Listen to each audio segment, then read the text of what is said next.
So our foot is the interface with the earth, and so it would be silly to think that it didn't have some effect on the way the rest of our body moves. Unfortunately today, most of our surfaces are hard and flat, but that probably means our foot has to be doing an even better job because it's out of its natural environment.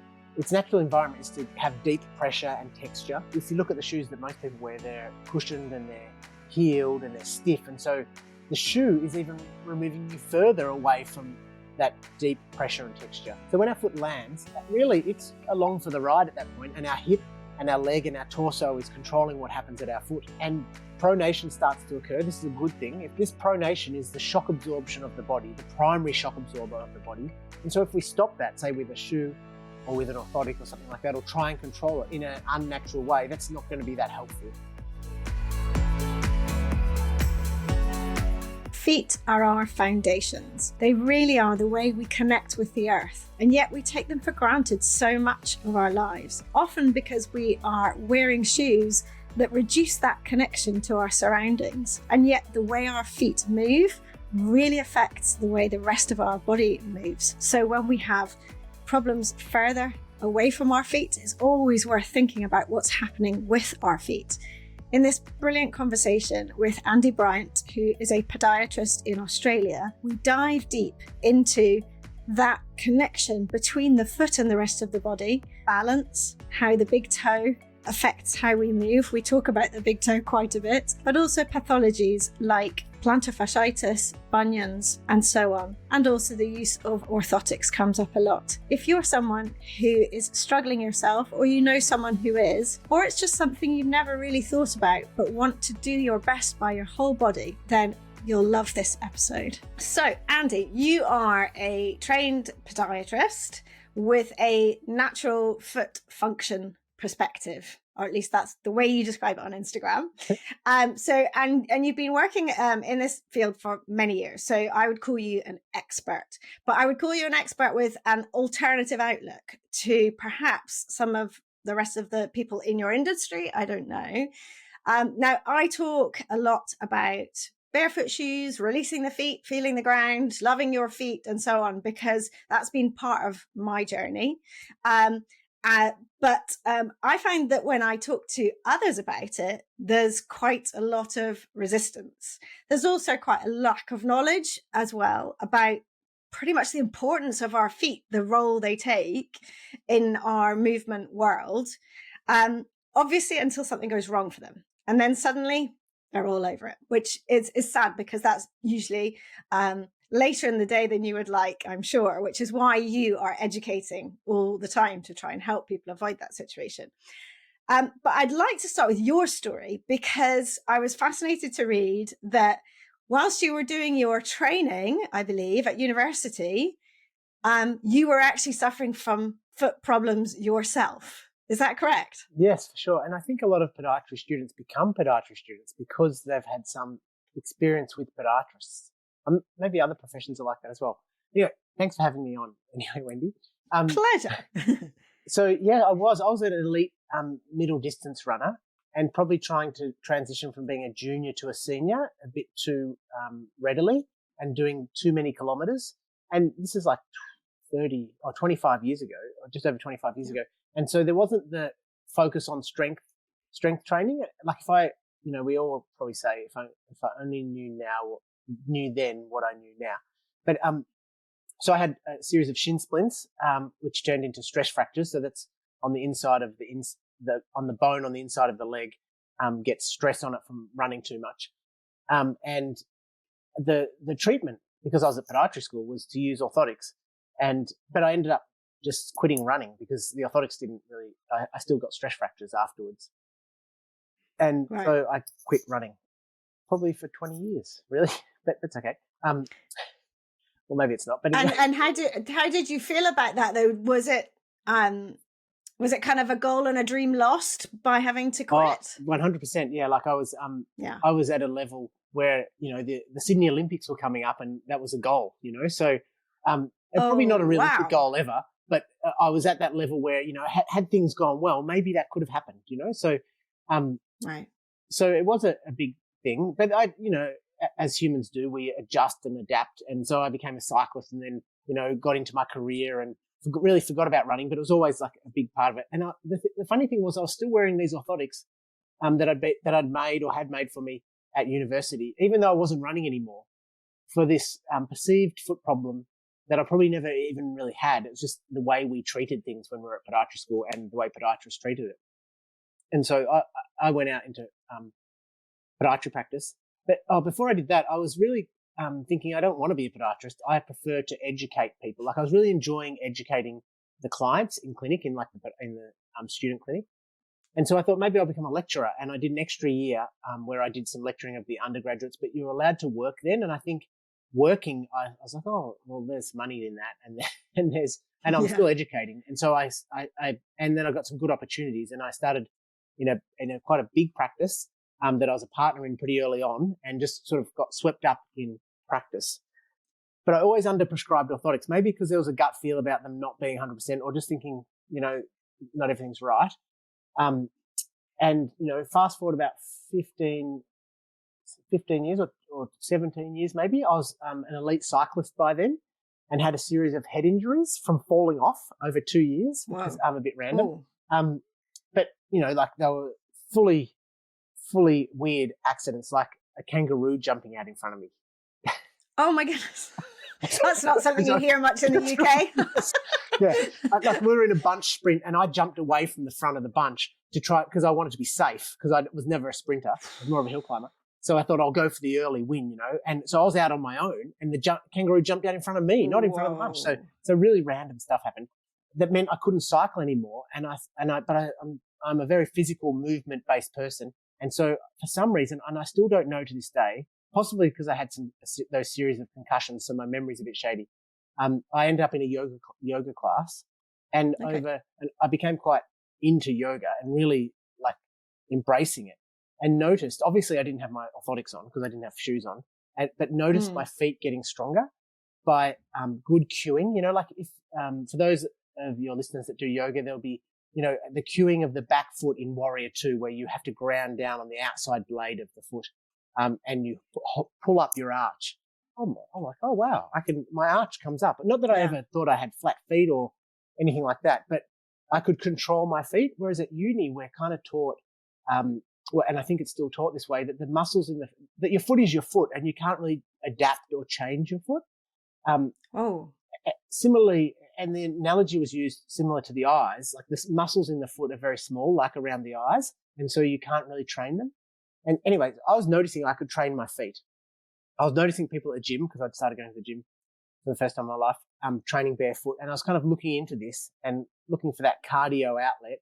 And so I thought I'll run again, and went back. And but then I was like, oh, well, should I run without shoes on, or should I run in a way that's more natural? Because I was really getting into this barefoot stuff at the gym and yoga. And so I went for a run in a pair of Adidas trainers, which were not like runner trainers. They were like casual trainers, which are really flat and flexible.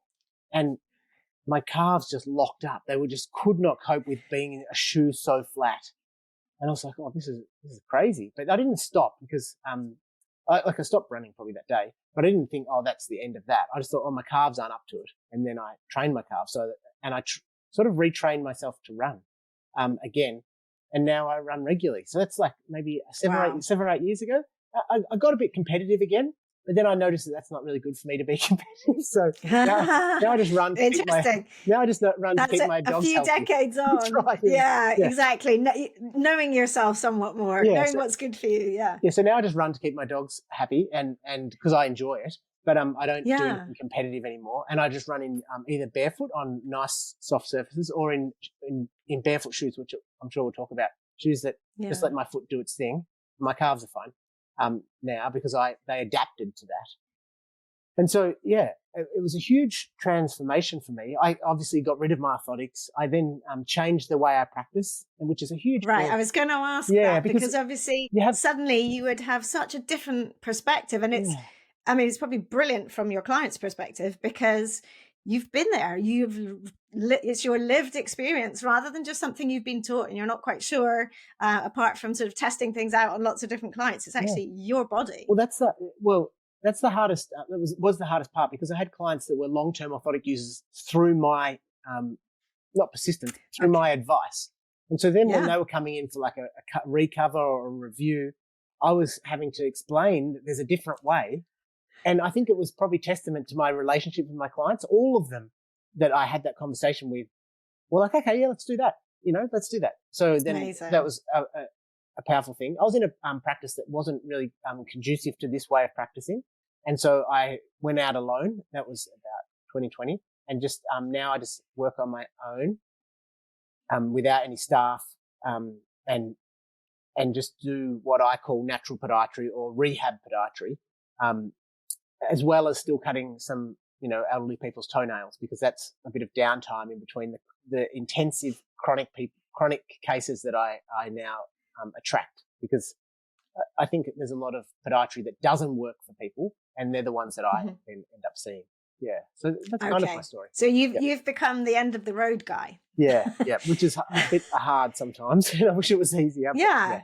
And probably from the perspective emotionally very hard, because they're coming to you feeling like there may be no other way, and that's that. And actually, I know from having been in pain myself for years in my feet, not my back, that you're desperate for someone's help, and although at the end of the day it is actually you that's going to have to get yourself better, realistically you're so desperate for someone to just say I can help here, and most people can't really say I can help you because they don't know that they definitely can, and they don't know that you're going to put the work in, so you're never quite sure of that balance. But and a lot of the people I work with still now, it's about their side of the deal. I think that when you work with people, you're a catalyst, aren't you? And you're, as you say, you're educating and you're motivating though. But a lot of it is about confidence, giving people back some confidence to say, there is possibility to change. There is possibility to progress and improve, no matter what stage you are in your journey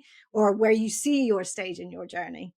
Yeah, and so I reckon now I've come full circle. I often reflect on this, and now I'm back to being that educator. My main tool is education. Like I saw a young, a 14-year-old today with the start of bunions, which is where you get that the base of the big toe, the big the joint coming out there, and like for her, it's all about education. Really, a 14-year-old is probably not going to be that committed to an exercise program that's going to stop her having pain in 30 years' time. And so it's about educating her as to why shoes are important, why toe spaces are important, why moving in a certain way is important. And so that was interesting. And the other thing that I just thought of was a client I saw yesterday, another new client who had such a shopping list of issues and was just sort of wrung dry with, like so exasperated with where she was at with her feet. And I definitely don't promise that I can help, but I just, spend time and listen and unpack it all. And at the start, you said I was experienced, and I feel like that experience just, okay, well, I've seen that before, and I've seen that before, and that means that, and you can just like problem solve to some extent, but also just sort of calm the situation down and give some hope that that there's something that hasn't been tried that's worthwhile trying, that they all get better. Not everyone has like 40 years of foot pain, sometimes 10 years, but not 40 years. They'll get better, and there are things out there. So, but again, education, that was the key, that I was using my voice more than I don't use any manual skills really. And I'm teaching people how to exercise themselves or move better rather than, oh, here's a product, there's no product. Mm-hmm. Yeah. So that's an interesting, great segue into foot function, because I think when I started to, I needed to grasp at anything I could find when I was in pain. I was looking at everything from all angles. I was deep diving. And at that point, my husband and best friend had both tried barefoot shoes, and I'd said, why would you wear them? They're really not very nice looking, are they? And aren't they quite uncomfortable? And, why would you do that? So I'd let them have their little go. Then I got into pain. And obviously, again, when you hit problems, you hit problems. And someone said to me, look, I know it's your pelvis, your back that you're in pain with, but have you thought about the fact that your foot is your foundation? And, I know you haven't got pain there, but it might also be affecting some of the rest of your body, the way it stabilizes itself and so on. And I was running at the time, and it was running that got me into my problems. And I had to stop very suddenly overnight. And I haven't run a distance run since. So I can run to the bus easily, no pain. I can run around. I can go really fast, very quickly, all no pain. So I'm very pleased with that. I may go back to running at some point in my life. I don't know. Maybe post-menopause, once the hormones have calmed, because for me, hypermobility was the main thing that showed up dysfunction. And basically, I ended up being a bit of a bag of jelly that needed to be ungelatinized or whatever. I needed to get strong in good functional patterns. And one of those things was understanding the role the foot had to play in everything else. And I thought, at least I know if that's working well, or as well as it could be, then that's one thing I've ticked that I know is not creating part of the issue. So I transitioned to barefoot shoes at that point, slowly. Although I've always walked around my house barefoot, so it wasn't too difficult for me. And I've always loved walking sort of at the beach and so on. But what I noticed when I was fully in barefoot shoes was how different I walked, how I got faster, how I was more upright, and how I enjoyed the sensation in my feet that I don't think I'd had for an awful long time. So can you tell us a bit more about how the foot affects the function of the rest of the body, to try and make that link about the fact that it is one cohesive unit, mind, body, and all? Yeah, sure. So our foot is the interface with the earth, and so it would be silly to think that it didn't have some effect on the way the rest of our body moves. Unfortunately, today most of our surfaces are hard and flat, but that probably means our foot has to be doing an even better job because it's out of its natural environment. Its natural environment is to have deep pressure and texture, and if you look at the shoes that most people wear, they're cushioned and they're heeled and they're stiff, and so the shoe is even removing you further away from that deep pressure and texture. When our foot hits the ground, or when our foot lands, that's a better way of putting it, because hits it a bit of a negative connotation. Yes. So when our foot lands, really it's along for the ride at that point, and our hip and our leg and our torso is controlling what happens at our foot. And pronation starts to occur. This is a good thing. If our foot's not pronating. So tell me what pronating means. We'll get to that. Okay. Our foot's pronating, which is it's softening into the ground. It's the way when our heel lands, our arch softens. And you go to some podiatrists, but and physios, other health professionals, or even just a shoe store, and they'll say, "Oh, you're pronating." Well, I would answer, "I hope so," because it's like, can your arm flex and extend? Because our foot should be able to pronate and supinate, and so this pronation is the shock absorption of the body, the primary shock absorber of the body. And so if we stop that, say with a shoe or with an orthotic or something like that, or try and control it, this is in an unnatural way, that's not going to be that helpful. Really, the control of that movement of your foot landing and rolling onto the big toe, so when from our heel landing onto our big toe is pronation. When that happens, that should be controlled by a strong hip, strong legs, and strong calf and ankle. They're in control there. And then when we get to the big toe, we should be able to push off through a straight big toe. And that triggers a whole cascade of effects back up the chain. This is really when, like that first phase, I really think is the body talking to the foot. And then that second phase is more the foot talking back to the body, like giving it.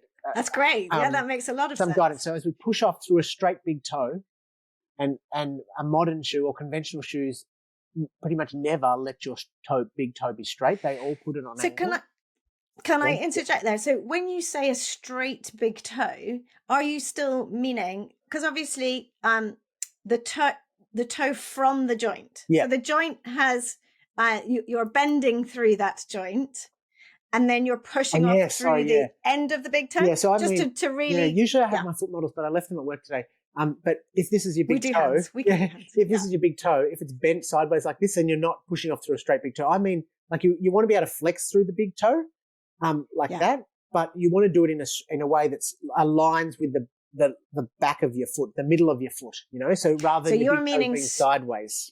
So it's a straight line with the rest Yes, of the this way, foot. but flexing that way, flexing straight up and down. Got it. That triggers what we call supination, which is the reverse of pronation, just like your arm flexes and extends. So we have pronation and supination. And so that triggers the muscles in the foot to fire, to stiffen the foot.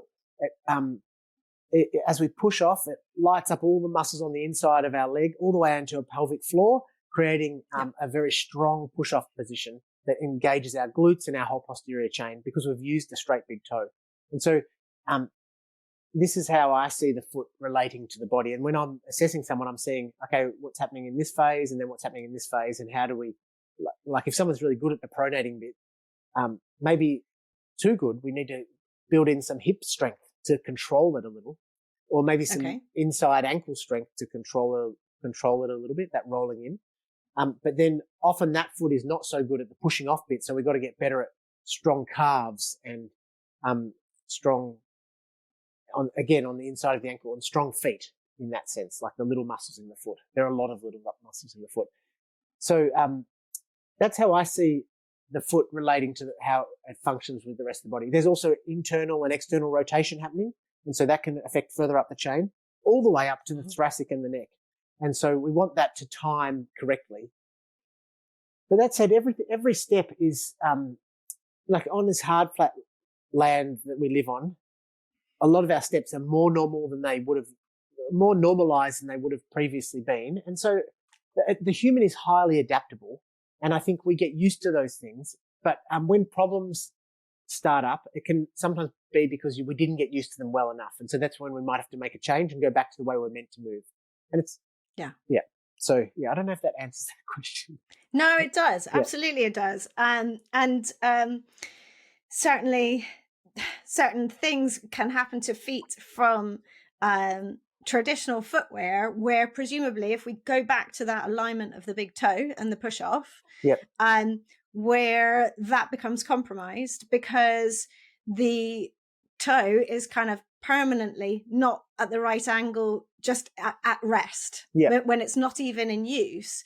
And therefore that sort of nice splay as well of the whole foot, there's no sort of stability even for that big toe, presumably. So then when you are pushing off, if that toe is at a bit of an angle in terms of your balance, the communication, the signals to your brain are all sort of a bit confused anyway as to how to pronate and supinate. And then there can be reaction, which, I always find it's fascinating because it can be such a small thing and people can be kind of a bit like, well, how can I affect just a few degrees or change of this? And doesn't it kind of just come naturally and so on?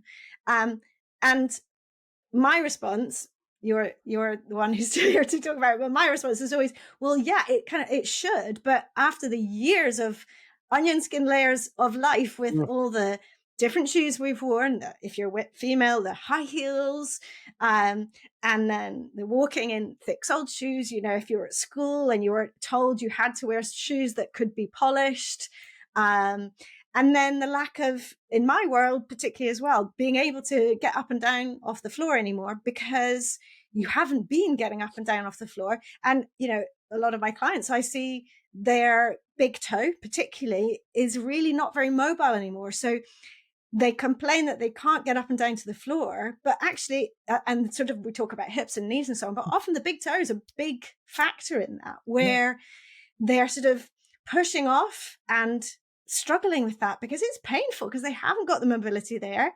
And then sort of moving their body around that to compensate, and feeling like the rest of the body is not working as well when, I get people down on hands and knees and we do sort of rocking forwards and backwards, just gently with the toes tucked and untucked, very small moves, but it's amazing the information that someone suddenly gets about their big toes in that position because they haven't sort of taken it to that level for so long. It feels really sort of uncomfortable to them. So you absolutely did answer it. And hopefully that's inspired people to sort of realize the importance of very small things with just even toe alignment. And we'll come on to talk about that in a second. Another thing I wanted to talk about general movement patterns is balance, because again, that's also really related to that big toe situation. And and other things. So can you talk a bit about how the foot helps us or hinders us to balance, or the foot function? Yeah, so balance, well, in walking, but even more so in running, there's a balance phase in every step where you are pretty much relying on a single leg balance to stay functional. And so I see, so I assess balance with nearly every client to see how well they balance. Okay. And we'll see a whole lot of different compensations. Their ankle working overtime, their toes not really doing. The most common one is their ankle like really working really hard, and then their toes kind of not doing much, and then really not much happening further up the chain, up around the hips or their core. And I think balance should be a combination of the small muscles in the foot, these little intrinsic muscles that start and finish in the foot. They should be working quite hard in balance, and our ankle should be a little quieter, because these long muscles that cross from the foot through the ankle into our calf should be more like a spring, accepting energy and releasing it when we're walking. And so the stability shouldn't come from them. And so when we see someone trying to balance on an uneven surface as a tool, I kind of disagree with this, because that just makes your brain think, oh, my ankle needs to do this work. And if you think about the surfaces, either natural or unnatural of the earth, they're pretty much all firm, and our foot should be able to get a good grip on them by using these little intrinsic muscles. And then our ankle can be left to be free to adapt to the surface. So balance, and then we should get involvement further up the chain. Like if you can cue someone to use to soften their knee, to draw their pelvic floor up, or to engage their hips a little, then they'll get so much better balance because of that. And so it shouldn't just be the foot, the ankle, or up the chain. It should be this combination of all those things. And until recently, I would train people balancing just looking at one spot, but how practical is that? Like mostly when they're in that one step, they're looking around. So I was making it easy for them. So now I have them doing something else, because I think the body innately wants to organize itself in the proper way. So we might have a ball that they're tossing from one hand to the other, and they're watching it with their eyes, taking their focus away from their balance, and setting them up in a way that they can't fail pretty much. So maybe in a split stance. So this is where the foot that they're balancing on is in the front, and their big toe is just behind, but maybe a little set aside. So they're really quite stable, and their brain can work out how to balance using the right combination of those things, rather than relying on their ankle or their toes. In terms of the big toe, if we see someone with a bunion, so this is when the big toe is pushed sideways, their balance is generally pretty rough, because the big toe acts as a stopper, so that when our foot goes to roll in balance, if it's in a nice straight position, we can push against it and push back, and use it as almost like a curb that just keeps us not going too far. Like a stabilizer, it's almost. 100% a stabilizer. Yeah. And so I use that as a cue as well. Like if you practice balancing and you've got your big toe pushed sideways, pull your big toe out and see how much easier it is doing that. And the other analogy I like is, would you ever do a handstand on your hands with your fingers all stuck together? You wouldn't. You'd always do it with your feet stretched out. But that brings me to, in gait, we shouldn't just have our feet stretched out, our toes stretched out all the time. They're meant to be able to move in and out. As we push off, they actually should be squashed up. But then as we land, they should spread. And then this is their action. They're meant to move, like the rest of our body. And this is when we see someone like Usain Bolt or LeBron James. They've got really squashed up feet. They're in that pushing off phase all the time, because they're sprinters and they're moving so quickly that they don't ever really need to get into that spread phase. They're just like squashed. So their feet have adapted to that to make them better at it. Yeah, they have. Yeah. And it looks really wrong compared to what a natural foot looks like, but it's probably adapted to them being an elite athlete doing a lot of what they do. So because they're just like in that push off phase all the time. Highly specialized. Yeah. So that kind of relates to, because some people get this idea that we're meant to just have our toes splayed all the time, and I just want to clear that up, that they're meant to be able to just move. And so that's why we like a shoe that lets them move. Yeah. And actually looking down then at your own feet and seeing what sort of control you have over the foot, and whether you can, with no shoes on, open those toes as you open your fingers, not quite to this range clearly, but those sort of things are a good way to assess your own feet, aren't they, really? And there's a lot of I'm not a big fan of posts on social media that are, can you do this? Because lots of people say no, and it makes them feel bad. And I don't think that's the best way of doing it. Yeah. But where people are have retrained often their toes to move separately. So lifting the big toe, as we used to do when we were younger, lifting the other toes, which, you know, as we age, as depending on the footwear we've worn and so on, is going to be more or less possible. But so it's not about the specific, can I get from A to B with my toe, blah, blah, blah. It's more about, can you feel movement as well? Have you got some control over those digits so that just to give yourself that information, just to assess, could I get more? Do I want more? Could it benefit me? Could it benefit something else that's going on further up the chain? So have I, you know, if I've got a hip problem or a knee problem, have I ever even thought about what are my feet doing? And perhaps are my toes able to move that well and so on? Because you might have no foot pain at all, but your foot might be affecting your definitely not hip and knee pain. Yeah. And that connection isn't always discussed. Yeah, that toe movement's interesting because you wonder how much relevance that has to a functional foot, you know, like being able to wave your big toe separate to your other toes. There's a it's just good for comedy, I think, isn't it? There's a neurological pathway from our brain to our foot, so we should be able to do it. And I read something the other day saying, like, if you can't, how likely is it that you're using your foot to its full potential when you're functioning? If you can't even send it a message to say move, you know, like if you couldn't straighten your arm, you might wonder how much you're going to be able to function using your arm if you couldn't just do that. And our toes aren't dissimilar to that, but we just lose function. That's another thing that I assess straight away, whether someone has that connection from their brain to their feet. The big toe, we gave up the ability to oppose the other toes so that we could stand up straight using our big toe as a critical thing. And so it has its own nerve supply and 6 of its own muscles. And so we should be able to move it independently of the other toes.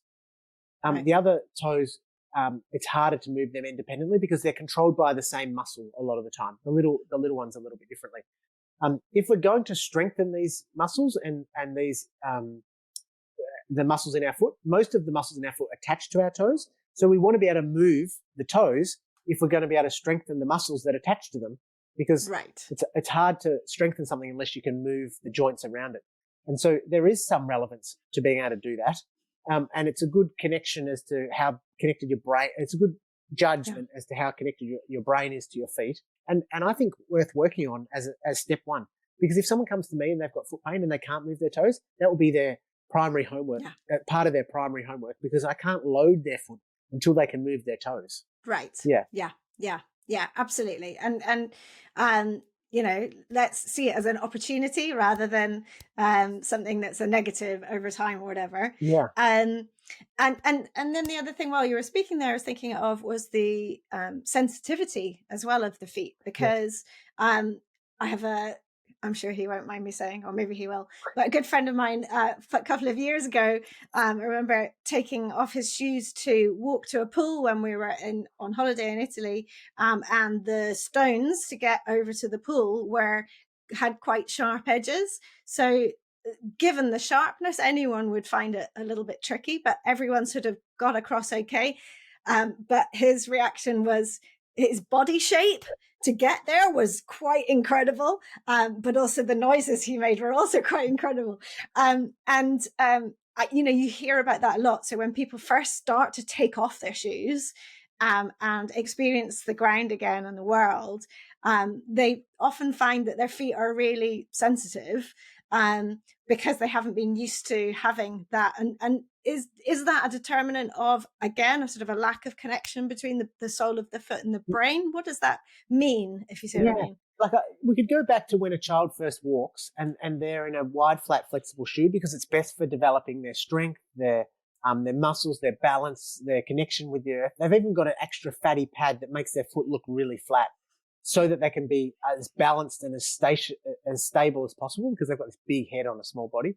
But then as soon as they turn 3, we put on a shoe that is stiff so they can't feel the ground and cushioned so they can't feel the ground. This is like putting headphones on the 3-year-old and expecting it to still be able to speak when it's 5. Like how are we? That's a great analogy. Yeah. How are we teaching it to move in connection with the ground, which is how we move as humans, if we're dampening what our body can feel. Another great analogy was a doctor here in Australia who's sort of what they call an integrative general practitioner. So she's like looking a bit more holistically. And she said to picture this, walking along a beach where you can feel the sun on your skin, you can smell the sea air, you can feel the breeze as well. You can see the sand. Everything is telling you on the beach, and you might be in your latest Adidas trainers, say, and your feet, your brain's like, okay, I should be feeling a whole lot of undulations on my feet, but right now, all I'm feeling is what I always feel, and this is a bit weird. Like, what is that telling the brain? The brain's like going, probably, the rest of her quote goes on to say she thinks it's a big cause of lower back pain because our brain's like, well, this is not matching up because I am not feeling that, and I'm going to be super wary of what I am going to feel because I'm worried because I'm not getting this matchup. So that's her explanation for lower back pain. That makes so much sense. So does, like, your nervous system just goes into shock. And so we all know, like that description of my friend walking strangely, that's him on the sharp stones. Because he's not used to it, yes. But also that's kind of what your body might be doing to an extent anyway when it hasn't got the information it needs. Yeah. And so that your friend and I helped at a yoga retreat I do it regularly, and we go out for a barefoot walk, and a similar older guy that probably has been in normal shoes since he was 3, like it's probably 70 years in that shoe. And then we go onto a gravelly surface. We had to pick him up and carry him off the surface because it was just so... It'd be like walking on fire for him. Yeah, like his brain was just like, I can't cope with this. And similarly for those children that we put into that shoe, and then it becomes our normal to not feel anything. And that can't be good for our musculoskeletal system that's designed, and our nervous system, that's designed to use the sole of our feet as a sensor to some extent for both deep pressure, so uneven surfaces, and for texture as well, and hot and cold, and vibration. And hot and cold, exactly. Yeah. I know, I always think, when you put your foot on something, so I don't know why I go straight to winter, but when you suddenly put your foot on ice and you haven't noticed there was ice, and your foot has already gone, but if you're wearing footwear of any kind that doesn't sort of let you feel that pretty quickly, you're gone, you're down, because you haven't got, you need such good reaction time for something like ice. And pretend it's not winter and so on. It's the same thing, whereas there's a confused messaging going on. And actually, so that for me says that's when you're more likely to fall anyway. And really, really similarly is any uneven surface. Because if you can... Which is even if it's the pavement and there's a slight raise. And you've got a shoe that is stiff with a stiff a corner on the heel, your brain hasn't even felt the undulation. And so, and then that if you've got a corner on the heel, it's so easy to flick over that corner compared to having a shoe that is more flexible, that lets you, is thinner, so it lets you feel that there's an undulation. So your brain immediately adjusts the whole body so you're less likely to fall. And then the leverage to actually roll your ankle or fall over is far less because you are closer to the ground and you don't have this big square heel on. So that's and a it's similar likely concept. to have and it's likely to be weaker in that ankle anyway because it's not used to that sort of response it needs to create. And so on up the chain. Hopefully that sort of brings it to life for people a little bit, because usually analogies are such a good way, because it does make you think about your own situation and when you've come across these moments in life and sort of understanding it. And another thing I wanted to talk... Sorry, go on. Just quickly, we still need to protect our feet from hot, cold and sharp things. But sure. It's like if we've got a really sunny day or there's a really bright light, we might put on some glasses, just because you reminded me of analogies. We wouldn't blindfold ourselves. We wouldn't be able to see them. And so conventional shoes are overkill. I can just see people all walking around completely blind. Oh, the sun's out. I can't see anything. So conventional shoes are overkill for protecting our feet. It's like we've gone, our feet are a fault. There's something wrong with them inherently, and we need to support them and control them and cushion them, because obviously when we were evolved or designed, whatever your belief system is, they mucked up on the feet, and we had to do something different with them. So in the way that orthotics are, in theory, there to help you move differently because they are sort of doing the bit of the work for the foot, almost traditional shoes are supposedly doing that for you, but in fact the opposite's happening. Well, yeah, they are. Well, they kind of are doing it for you, and therefore you don't do it yourself, and therefore you lose that ability, and then that's what happens. Yeah, the opposite's happening in your body. You're actually it's making it harder rather than easier. There's a bit of a little shift in orthotic theory lately that I'm aware of. We used to think it was changing like alignment, but now the people that make them have changed their reason why they work. Probably because they worked out they didn't change alignment, which was pretty black and white. They didn't change alignment too much. They now say that they just modify load. And they probably do, because if you put someone on a scan with and without the orthotic, it does change the load through the foot. And so that can be useful if someone's injured. Okay. And so you might use it as a tool if someone's injured to decrease the load around that injury. But then you should be rehabilitating that area. And so I would say 999 out of 1,000 orthotics should have an exit plan. They shouldn't be there permanently. Right. You should put them in place while you're unloading an area and building it up again with some exercise program, so that you don't and then move on, because they're not used for alignment for something inherently wrong with your foot. They're supposedly just now used to change load. Right. Okay. That's interesting.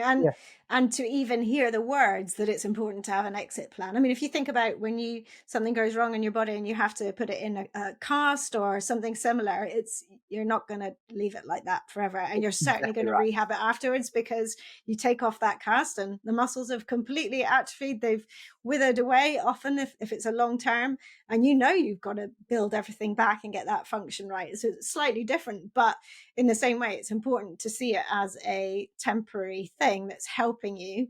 And presumably you're talking about then using exercises and so on when you're not using that orthotic, when the foot is just barefoot, training that way? Or I still hardly prescribe orthotics, like very, very rarely. And I doubt the podiatrists that are prescribing the orthotics to offload something are doing much effort in the rehab side of things, because it is in their interest most of the time to leave that client in the orthotic, unfortunately. Yeah, which is yes. Yeah, that's a negative vibe that we don't need to go into so much, but I think that still happens a lot. But there's some podiatrists that don't do that so much. But yeah, but it's worth having that as perspective, so that you go in with that sort of healthy, questioning curiosity. If you're in that situation, you go to someone to just say, I've heard there's another school of thought. What do you think about that? That's right. What's my exit plan? Yeah. Exactly. Because I don't want this in fact, my father-in-law, who has just turned 80, a few years ago, we took his orthotics out of his shoes that he'd had for about 30 years, which is really bad because we don't know what we're talking about at all. But we said to him, do you think they really help? And he said, I don't know. So we took them out, and he started walking more upright. He said, oh, no, it's quite comfortable, actually. Put them in the bin there and then. So something that perhaps you thought you needed and, you couldn't function well I'm otherwise. a perfect example of that personally. Like I thought I needed them. I'd change them from shoe to shoe. I would get lower back pain if I didn't have them in. But when I took them out, I properly and worked on strengthening my lower back and being more mobile and being a human, I didn't even think about my lower back pain, Yeah. No, it's so interesting and great for you to say it. You're one of the most important people to say that when it's in relation to the feet. So you've talked a lot about bunions, which is a common thing. And we'll talk about just briefly a couple of other things. But someone who's got bunions, and I hear about it a lot. My husband has bunions. His identical twin had bunions because he had surgery, which how that's gone. I'm not sure. He has Achilles issues and so on still now, but he's not in barefoot either. So, you know, Yeah. there's stuff going on there. But for people who have bunions, particularly midlife and older, so it's been a long time, Mm. you know, it's affected their shoes. They've probably got bits sticking out in their shoes and so on. Is it possible without surgery? Because who wants to really go to surgery? I presume that would also be your suggestion. Is it possible for people to go and get help to sort of retrain that alignment of the big toe? And actually, can you just describe to people what it actually is? Because a lot of people think it's a big bone spur, Yeah. and isn't particularly related to the big toe. So if you could describe that, would be helpful. So I might even use my foot. Go on then. Let's see. see. How we go with But this. we need to talk about it as well as show it. Yeah, for sure. Yeah, for the people on the thing. So if you think about the bones leading into the base of your toes, they're often parallel, but someone with a bunion will have a genetic predisposition to have a wider space between the bones that lead into the toes. And so that's a genetic predisposition you can do nothing about except for have surgery to have it straightened. And the other genetic predisposition is joint mobility. So women have more bunions because they're generally more mobile, or just general joint mobility. They're genetic predispositions for that happening, for a bunion to happen, that you can't do much about. Now, if we look at unshod populations, so these are people that don't wear shoes. There's still some of them about. They have a far less incidence of bunions. They still have the same incidence of first, second metatarsal angle increases, but they just don't have bunions. They just have wide splayed feet because they didn't put a shoe on. There's even a study that's happening at the moment in Sri Lanka that's looking at kids that are 10 that because they don't go to school till they're about 12, or don't have to wear a school shoe until they're about 12. So looking at 10-year-olds and their 13-year-old siblings and seeing the difference in their feet. So that in 3 years. In 3 years because of the wearing of shoes, because nearly all shoes, when you put that foot that's got a wider first, second metatarsal angle and mobility at the joint into a conventional shoe, it pushes the big toe sideways towards the other toes. And that's what a bunion is. And so traditionally we do surgery because you can then realign that angle. There's muscles on the inside of the big toe that are tight and on the outside of the big toe that are loose. And so they tighten the ones that are loose or weak. Yeah. They tighten the ones that are loose, release the ones that are tight in surgery.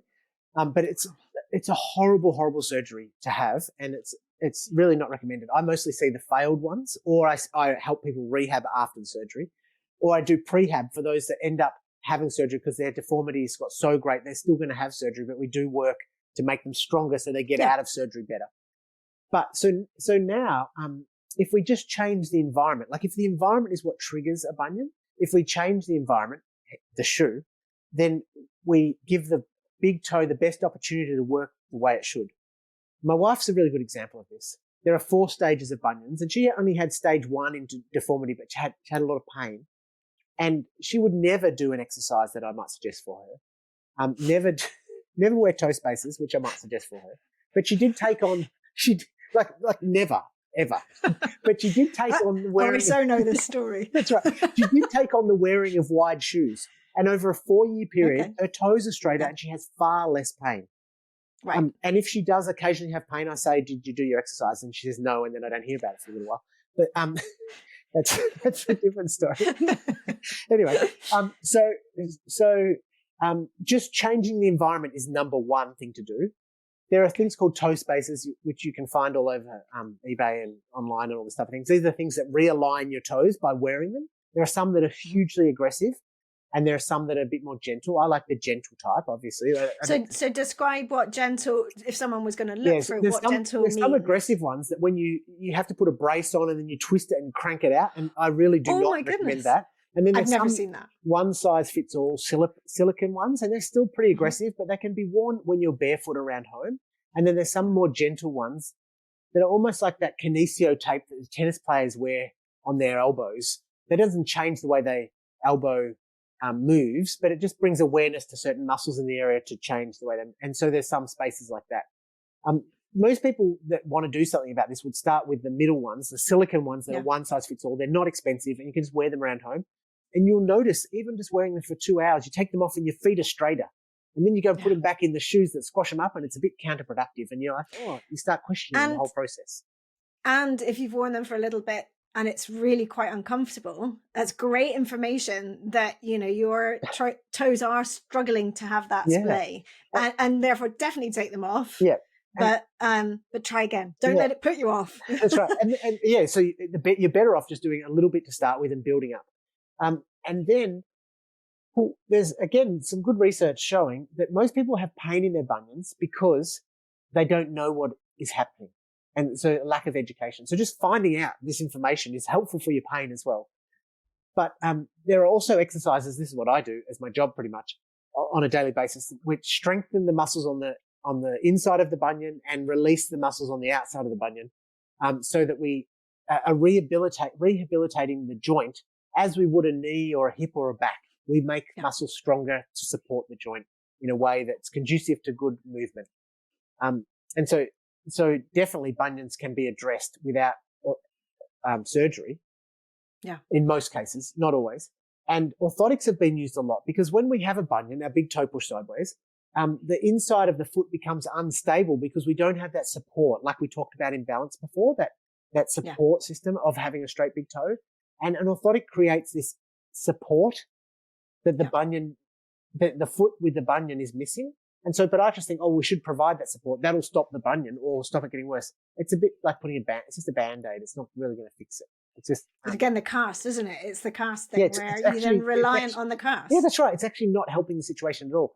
They'll put it in a shoe that is encouraging the bunion, which is they don't ever question the shoe. So, which is just, to me, it's just total madness. Yeah, like I'm preaching to the converted when I'm speaking to you, Wendy. You are, but those that so many people are not. Just absolutely. Open the brain to how your foot should be designed to be supported. It's not designed to be supported, and how it's designed to be protected. And that's a wide, thin, flat, flexible shoe, a shoe that just lets your foot do its thing. Katie Bowman always talks about walking around with sort of gloves on, which it kind of isn't enough for me. It's more like, ski gloves that are really sort of thick, or biker's gloves that really don't let you do very much because all you're doing is gripping on ski poles. Yeah. It's kind of like doing that to your feet all the time, where it's kind of then hard to do anything with them because they're sort of locked into a position. Which, that it makes sense. And I think once you get used to being barefoot, even just around the home initially, and then outdoors more, and then you start to think along these lines, well, I wonder what that would do for my XYZ that's happening in my body, then just that curiosity, starting, like you were saying, just even the knowledge that there's something you can do about your bunions can help the pain, because everything's driven by this gray matter up here. It's the same where when we start to sort of sense into how something feels in the foot, in the body. I always try with my clients to sort of talk about the before and after. How did it feel before? How did it feel afterwards? To try and create that nice feedback loop to say, this was a good thing to do, or this feels better, or even if it's the slightest movement forward, because we want to push those positive signals in, because we're so good at pushing the negative in, or focusing on the pain, focusing on what's going wrong, focusing what we can't do. So we kind of need to override that. We're, in some ways the brain can be quite a simple thing in that sense. So it's important to push in as much positive as we can. Yeah, for sure. And a little simple thing that someone could do at home is do some calf raises, like both legs, calf raises, not single leg, holding onto something. It's not about being balanced in this case. So you can hold onto a wall or a bench or something, and notice if they're pushing off through their big toe or if they're pushing off on the outside of the foot. So many people push off on the outside of the foot, which is not designed to take the load. And then bring some weight do a few reps like that. Notice where the weight's going through as you're pushing off. And then do some reps with the weight through the big toe. And then maybe grab some rubber bands, some elastic bands from, when the post comes, when it used to come with rubber bands around it. And put them around your toes so that they pull your toes straight, and see how it feels to embrace your toe going straight.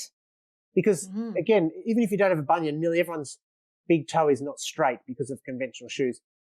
going straight with the load through it. This is how we're meant to push off. It's a highly effective and powerful pushing off. Yeah. That is called, actually in podiatry terms, it's called high gear push off compared to low gear push off through the outside of the foot. And so to understand what I'm talking about here is to do that kind of exercise and realize how efficient you can be to push off through your big toes rather than the outside of the foot. Yeah. I'm going to get on my class next time I do my class. Everyone bring an elastic band. We're going to do a test. Let's see. No, that's fantastic. Yeah. The other one pathology I really wanted to talk to you about, again, that comes up time and time again, is plantar fasciitis. Yeah. Because it feels like it's kind of a bit of an unknown as to why it happens, and people live with it for years and years, which, you know, that is it's a chronic pain when it gets into that state that really affects, I think, absolutely how you move and how you see life and how you the things that you want to do in life, because you feel so restricted by this pain. So can you describe just a little bit what it is, and again your thoughts on how to help? So plantar fascia is this connective tissue across the sole of the foot, and as we push up through our big toe, sorry to harp on the big toe, it's meant to tighten and create and pull the bones together so our foot is rigid to help us propel ourselves. It's not meant to do that job on its own. There are many little foot muscles that are meant to be helping it. And the calf is also meant to be helping it as well. So if we go back a step and look at people with plantar fasciitis, we know that they've got weak foot muscles and weak calf muscles, and they're often overweight as well. The overweight bit's like another realm that I obviously express to my clients, but when it comes to the foot specifics, we need to make sure we're strong enough in the calf and strong enough in the foot muscles. Why are our foot muscles weak? Well, if we're wearing a shoe that's stiff that stops most of the joints in our feet from moving, then the muscles that cross those joints aren't going to be doing any work, like you were saying before, a cast on your arm. And so those muscles aren't going to be doing their job to help the plantar fascia, and the plantar fascia gets overloaded. And then we get this thing. It's not really an itis. They call it now plantar fasciopathy because it's more of a thickening of the plantar fascia. Right. And so this thickening of the plantar fascia might create some inflammation around it, and then it just is there because a lot of the time the treatments are orthotics, which only further stops those little foot muscles working. Cortisone injections, that wipes out any pain in the area, but it's just a Band-Aid.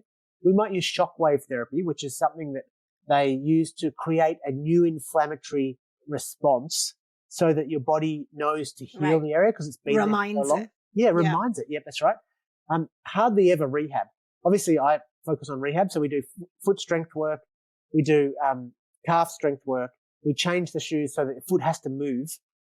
It can still be very, very hard to get rid of. It's probably like when I see that someone's coming in with that, I'm like, oh, this could go on for a while. Like it's a long road. It's a long road. But even knowing that, because you know what, there's really good research that shows that if you have someone with plantar fasciitis or plantar heel pain, say, 12 months later, nearly everyone's better. Whether you had orthotics, rehab, cortisone, shockwave therapy, dry needling, foot mobilization therapy, any of the foot treatments that are going around, nearly everyone is better after 12 months, no matter what they did. And so I often start my conversation saying, your body has got this in control. It's trying to heal it. We just have to create an environment that encourages its healing. Because I could say your exercise is going to help it, or the shockwave therapy, or one of these things is going to help it. But I don't want you to be reliant upon that to fix your heel pain. I don't want you to get heel pain in 3 years' time and say, oh, last time I had a cortisone injection, I need to go for another one. That's what fixed me. What fixed you is your body. And personally, I think having a stronger calf and stronger feet means you're going to be less likely to get it again. So you can say, if it comes back again, oh, I need to go back and do my exercises. Like, have some self-reliance, So that's the way I look at it. That's the big conversation. But nearly everyone's better after 12 months. So your body's got it under control. All the other stuff I call do something-isms. Like you're just doing something to fill in the gap. If that's exercise, well, you're going to come out feeling a whole lot better. There's something recently for shoulder pain, people doing calf raises and it helps their shoulder pain. Exercise, as you would know, is the cure-all for most musculoskeletal thing and other ailments. Whether you're doing an exercise just for your foot, your shoulder, your neck. Yeah. It's just going to help all of the things.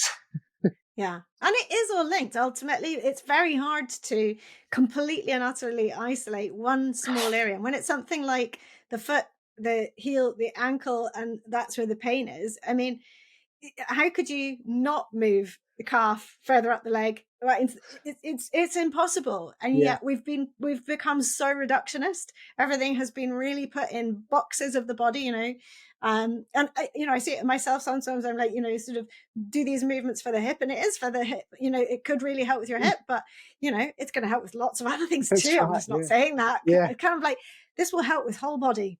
Yeah. No, people are not going to buy it, even though it actually is. Yeah, that's right. Yeah. Thank you so much for talking to us. It's been really, really fascinating to hear all your thoughts and it is an alternative perspective, but to me, it should be the the mainstream. And what you're doing is a fantastic job. So I'm going to be putting your Instagram account, obviously, in the show notes. You do a lot of work with the Foot Collective, so I will also put their handle in there because just scroll down a few and listen to the thoughts, the different alternative point of view, and it might just sow a seed where you become more curious and you choose to do different. I think I'm very much of the mind that we need to make things really accessible and really practical, because although I'm really into natural movement, I really talk about it as sort of daily life movement, because I think when we do these sort of comparisons with early man, even though they're 100% relevant, they just aren't in people's current lived experience life. And therefore, when you would say, talking about tribes who don't wear shoes, well, people will just automatically, as I did before I got in pain, say, well, we don't do that. Why would we do that? We've got shoes now.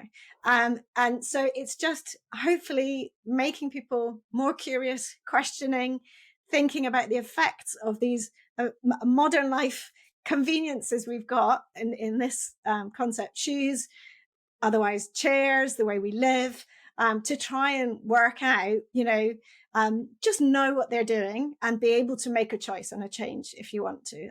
So thank you for sharing your knowledge on all of that. That's okay. You call it an alternative view, but I think if you look at sleep, diet, movement, and community, we're realizing that the way we were designed to do it or evolved to do it is the right way. That's the way our body, like our genetics haven't really changed in a very short period of time because of industrialization, and our feet should be along for that ride as well. You mentioned the Foot Collective, and you're in the UK. They're coming over in August, September to do a guide program. It's like the ultimate learning about how your feet move. And so if you're a movement professional or someone that just wants to really deep dive into movement and foot related stuff, it would be a great course to do through the Foot Collective. Yeah. Okay, brilliant. That's great. Well, if there's a link to that, I'd love it if you could share it so I could put it in the notes as well. That'd be really, really useful. So in terms of, so if you're someone who's listening to this, just fascinated and interested, perhaps to, have never really worn too constrictive a shoe, always quite liked being barefoot around the house, let's say, or on the beach, whatever, but are realizing that potentially for people around them are getting problems, or the next generation have had significant problems. What would you say is the best thing for sort of preventative movements to keep that foot nice and healthy and in its sort of natural foot function, as you call it? The ultimate is to wear a shoe that allows that to happen. And that's a wide shoe to the tips of the toes. It's flat, so from heel to toe. A little heel is negotiable, I think, but the width is not negotiable, because some people have been in high heels, and so to go to a fully flat shoe is a bit much, It should be flexible, semi-flexible at least, so the foot can move, and you should be able to feel something. And there are a huge market of these now, 140 brands around the world, and there's some that have some cushioning. So if you're worried about going without your cushioning, then you can get one that's got some cushioning and it still moves. They're highly readable. They're readily available. And so that's a habitual, like you talked about, easily accessible habitual changes. Like changing your footwear is something that can benefit your feet without doing any exercises, without doing anything else, just by using your feet the way they're designed to, by using a shoe that doesn't change the way they're designed to move. Yeah, that's the number one thing to do. And you can do that by and the cost of them is coming down. It has always been quite expensive in the past. The cost is coming down, but you can do that by trying a barefoot shoe, and not all the time, just literally trying it. Going out for a very short walk, taking your normal shoes with you, but just trying it. And again, doing that assessment thing. I said, how is it? How did it feel before? How do I feel after? How does it feel during? And is it okay? And just see because you might be pleasantly surprised. Yeah, give it time. You might have been in conventional shoes for 50 years. It's going to be a long time to untrain your feet to be used to those. So there's no rush. And use it for going to the cafe rather than going for the 3-hour shopping trip, or use it to go to the gym when you're super conscious of the way you move, rather than going for the walk with your friends where you're chatting the whole time for 3 hours and just walking the whole time and not thinking about the way you move. So you just be really mindful, and there's no rush. There's no rush at all. Just take it pardon the pun, but just take it one step at a time. Step at a time. Love that. Perfect place to end. That's right. I was going to ask you, do you have a list of barefoot shoes anywhere where you recommend brands or anything, or do you know of a good resource for people that they could? So someone there's now about 5 big accounts around the world that Instagram accounts that have great lists. I still lean towards Anya's reviews, ANYAS reviews, just because that's the one that's been around. She puts a lot of education out there as well. She just had a big barefoot shoe expo in Chicago that I went to, which was unbelievable to meet all these people that are that way inspired. But I think what I really learned as well, that shoes aren't always enough. You have to be doing the exercises, which is where you come in, Wendy, to teach people how to move So she's a great resource. In the UK, you've got Vivo Barefoot. That's where they're from. So there's shops that have them. Ultra is a really good, it's ALTRA. That's a very good transition shoe. I put more people in that shoe than any other shoe, because it has cushioning. They've got some really chunky models, which I shy away from, but they've got some lower, less cushion models, but still plenty of cushioning. They'll be readily available in the UK as well. Yeah. And then the other person that I should shout out to is Rena Harris. She's in London. She's a podiatrist just like me, and she does work just like this. So if someone's having foot issues and wants this approach, she's the go-to in London. Perfect. That's great. Brilliant. Thank you. I'll grab all of those off afterwards. Yeah. Thank you so much for your time, Andy. Really grateful. It was really, really interesting. Thanks for having me. I hope you've enjoyed listening. And if you have, you can help by doing 3 things. First, press the follow button to tell podcast platforms you want to listen again. Second, please give the show a 5-star rating and leave a review about why you liked it. And third, I'd love you to share it with friends and family or on your socials, for which I'm truly thankful. Finally, if this podcast is making you want to start reclaiming your own movement, join me in the Reclaim Movement membership for classes, both live and by replay, and countless videos of mini movement breaks to add into your daily life, covering practical and fun, important natural movements. Visit reclaimmovement.co.uk/membership to get started with your 7-day free trial. See you for the next episode, and thank you so much for listening.